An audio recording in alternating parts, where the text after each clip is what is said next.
नमस्कार दोस्तों, स्वागत है आपका। दोस्तों आइए देखते हैं कि अर्थव्यवस्था का बहुत ही महत्वपूर्ण चैप्टर आईएमएफ अर्थात इंटरनेशनल मॉनेटरी फंड अर्थात अंतर्राष्ट्रीय मुद्रा कोष। सबसे महत्वपूर्ण यह जानना जरूरी है कि इस संगठन का निर्माण किन परिस्थितियों में हुआ। तो देखिए, द्वितीय विश्व युद्ध की घटना घटी थी 1939 ईस्वी से लेके 1945 ईस्वी के बीच। तो इस द्वितीय विश्व युद्ध के कारण विश्व की अर्थव्यवस्थाएं ध्वस्त हो चुकी थी। इस द्वितीय विश्व युद्ध के कारण विश्व की अर्थव्यवस्थाएं ध्वस्त हो चुकी। तो जब विश्व के प्रमुख नेताओं ने एक विचार के लिए सम्मेलन का आयोजन किया कि ध्वस्त हो चुकी वैश्विक अर्थव्यवस्था को पुनः पटरी पर कैसे लाया जाए। तो इसके लिए 1944 ईस्वी में ब्रेटन वुड्स सम्मेलन का आयोजन हुआ।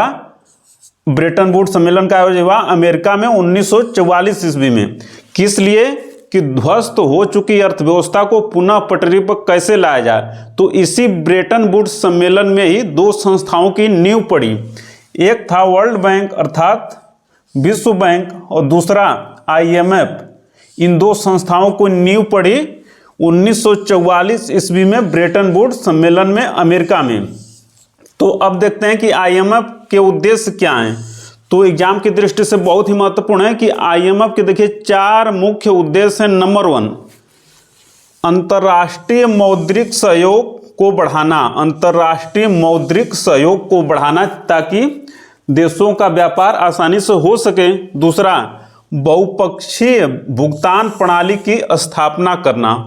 बहुपक्षीय भुगतान प्रणाली की स्थापना करना आईएमएफ का दूसरा प्रमुख उद्देश्य है। जैसे कि एक देश दूसरे देश को जब कोई सामान बेचता है या दूसरे देश से सामान खरीदता है तो उसमें जो एक ऐसी करेंसी को अपनाया जाए ताकि उसको सभी देश आसानी से स्वीकार कर लें। तो इसी में देखिए डॉलर को मतलब इसमें प्रेफरेंस दी गई।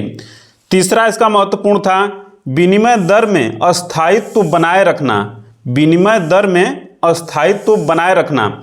जैसे विनिमय दर अर्थात मतलब मान लीजिए कि रुपए का विनिमय दर डॉलर में या डॉलर का विनिमय दर येन में।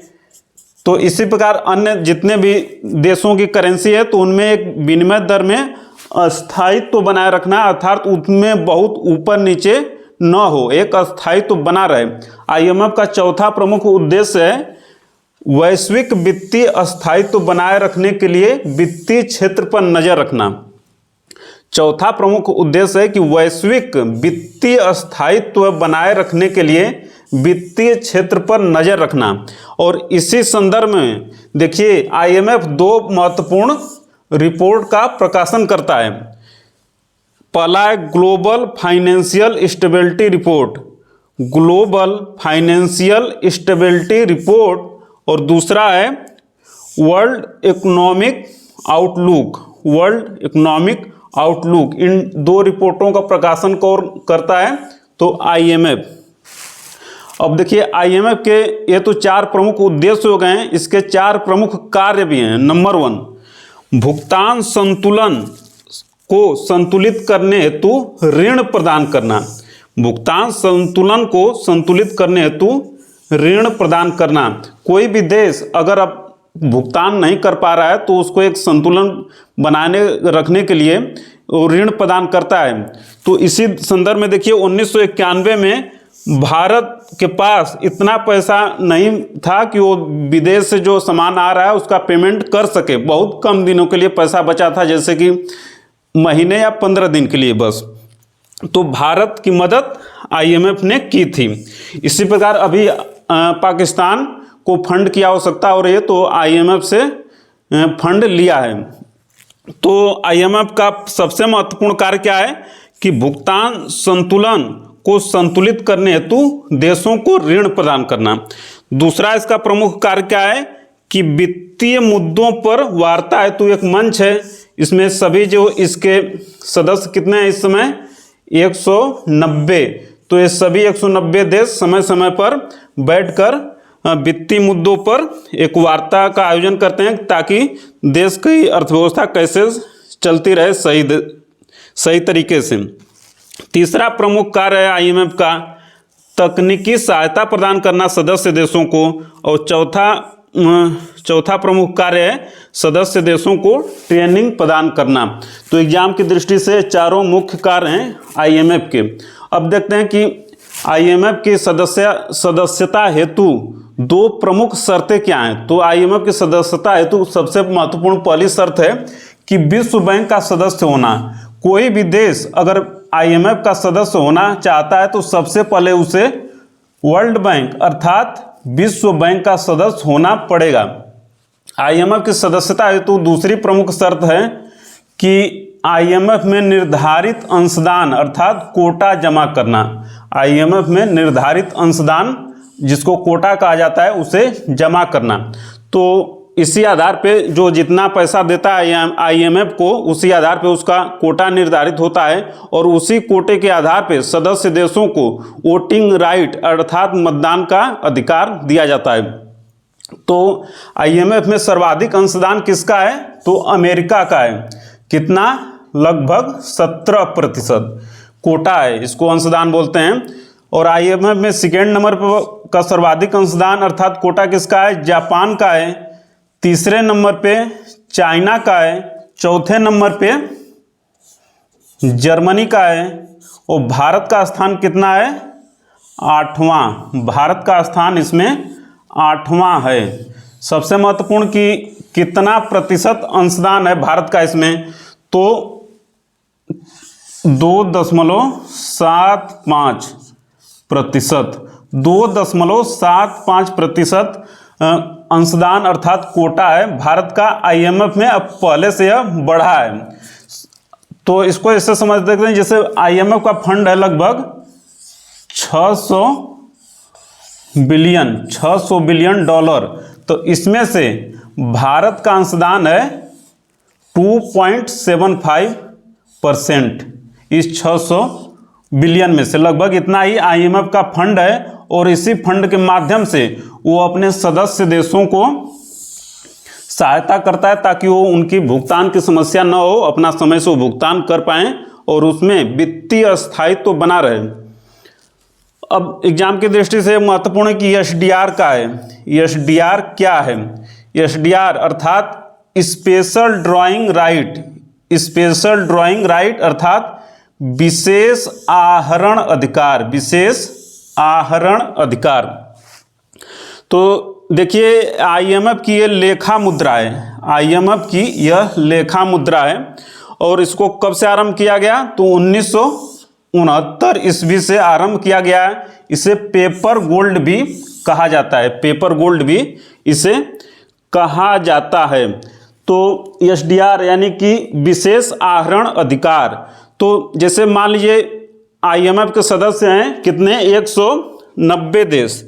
190 देश में से किसी भी सदस्य को, यानी कि मान लीजिए भारत को ही पैसे की आवश्यकता हुई तो वो जाएगा आईएमएफ के पास, और आईएमएफ के पास जब भारत जाएगा तो आईएमएफ उसको एसडीआर देगा। एसडीआर देगा आईएमएफ, और जो भारत एसडीआर प्राप्त करेगा तो उस एसडीआर के आधार पे विश्व के 190 देश जो कि आईएमएफ के सदस्य हैं उस एसडीआर को उन देशों को देगा, और उनसे डॉलर, येन या युआन या ब्रिटिश पाउंड या उनकी जो भी मुद्रा है वो प्राप्त कर लेगा। ऐसा मतलब नियम है कि कोई भी देश, यानी कि 190 सदस्य हैं आईएमएफ के, तो ये सभी 190 देश अगर कोई देश लेके जाता है एसडीआर तो उसको उसके बदले में पैसा दे सकते हैं और मना नहीं कर सकते। तो इसीलिए इसको पेपर गोल्ड भी कहा जाता है। तो एसडीआर क्या है? आईएमएफ की लेखा मुद्रा है। 1969 ईस्वी से आरंभ हुई है। इसे पेपर गोल्ड भी कहा जाता है। अब एक महत्वपूर्ण प्रश्न यह बनता है कि आईएमएफ की स्वीकृत मुद्रा कितनी है? तो देखिए आईएमएफ की स्वीकृत मुद्रा 5 है। 5 आईएमएफ की स्वीकृत मुद्रा है। पहला अमेरिकी डॉलर, दूसरा ब्रिटिश पाउंड, तीसरा जापानी येन, चौथा यूरोपीय यूनियन का यूरो और चाइना का युआन। तो ये 5 IMF की स्वीकृत मुद्रा है। इसको IMF बास्केट भी बोला जाता है। IMF बास्केट में कितनी मुद्राएं हैं, अनेक बार एग्जाम में क्वेश्चन पूछा है। तो IMF बास्केट में 5 मुद्राएं हैं। अमेरिकी डॉलर, ब्रिटिश पाउंड, जापान का येन, यूरोपीय यूनियन का यूरो और चाइना का युआन। और सबसे महत्वपूर्ण यह याद रखना है कि SDR का मूल्य इन्हीं 5 करेंसी के आधार पे तय होता है। SDR का जो मूल्य होता है इन्हीं 5 करेंसी के आधार पे तय होता है। एग्जाम में प्रश्न एक बार यह पूछा है कि स्वर्ण ट्रेंच अर्थात रिजर्व ट्रेंच क्या है? तो जो IMF के सदस्य देशों द्वारा IMF के पास जमा मुद्रा, IMF के सदस्य देशों द्वारा IMF के पास जमा मुद्रा को क्या कहा जाता है? स्वर्ण ट्रेंच अर्थात रिजर्व ट्रेंच। भारत ने जैसे ये 600 बिलियन का 2.75% जो जमा किया है उसी को स्वर्ण ट्रेंच अर्थात रिजर्व ट्रेंच कहा जाता है। और यह भी ध्यान रखना है कि कोई भी देश अगर IMF में अपना कोटा बढ़ाना चाहता है, कोई भी देश IMF में अगर अपना कोटा बढ़ाना चाहता है तो स्वर्ण ट्रेंच को बढ़ाना होगा, उसे स्वर्ण ट्रेंच को बढ़ाना होगा, अर्थात वहाँ ज़्यादा पैसा जमा करना पड़ेगा। सबसे महत्वपूर्ण कि जो विश्व के भुगतान संतुलन एक सही दिशा में संतुलित तरीके से होता रहे, यह मुख्य कार्य IMF का। इसी आधार पर वो विश्व के सभी 190 जो उसके सदस्य देश हैं उनकी मदद करता है। तो सबसे महत्वपूर्ण प्रश्न यह है कि IMF के पास पैसा आता कहाँ से है? तो IMF के पैसे आने का 3 मुख्य स्रोत है। नंबर 1, जो देश सदस्य बनते हैं, तो देश सदस्य बनने हेतु पैसा देते हैं। जैसे भारत ने दिया है 2.75% ट्रांच। तो जो भी IMF का सदस्य बनता है देश, वो IMF के पास एक निश्चित मुद्रा रखता है, तो वो पैसा है। दूसरा, अगर किसी आपात परिस्थिति में IMF के पास फंड की कमी हो गई तो वह वर्ल्ड बैंक, ADB इस प्रकार की जो बड़ी वित्तीय संस्थानें हैं उनसे पैसा ले सकता है। तीसरी कंडीशन कि फिर भी अगर उन्हें कभी फंड की आवश्यकता हुई, इन दोनों परिस्थितियों में उनके पास फंड की कमी है फिर भी, तो क्या करता है कि द्विपक्षीय समझौते द्वारा भी फंड की प्राप्ति कर सकता है। जैसे कि बड़े जो अमीर देश हैं, विकसित देश हैं, जैसे कि USA, United kingdom, China, Germany, Japan इत्यादि देशों से भी वह पैसा को प्राप्त कर सकता है।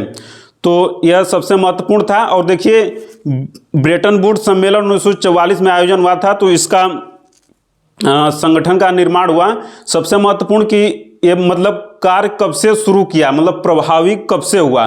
तो ये 27/12/1945 ईस्वी से IMF मतलब प्रभावी हुआ है। इस समय से इसके देश सदस्य बनने लगे थे, लेकिन ब्रेटन वुड्स सम्मेलन में ही इसकी नींव पड़ गई थी। और यह भी महत्वपूर्ण है कि वर्तमान में इसके MD यानी कि मैनेजिंग डायरेक्टर कौन है? तो वह है क्रिस्टालिना जॉर्जीवा।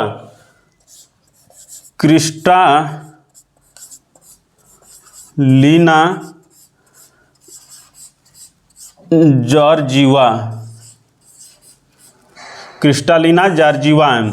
सबसे महत्वपूर्ण कि IMF का जो भी मतलब मैनेजिंग डायरेक्टर बनता है वो यूरोप का ही होता है, और विश्व बैंक का जो प्रबंध निदेशक बनता है, मैनेजिंग डायरेक्टर बनता है, वह अमेरिका का ही होता है। और 190वां लेटेस्ट में जो IMF का सदस्य बना है, तो कौन सा देश है? वो है 190वां सदस्य बना है IMF का, वो है अंडोरा देश इसका 190वां हाल ही में सदस्य बना है। तो आज इतना है दोस्तों, मिलते हैं जल्दी अगले वीडियो में, तब तक सादर नमस्कार।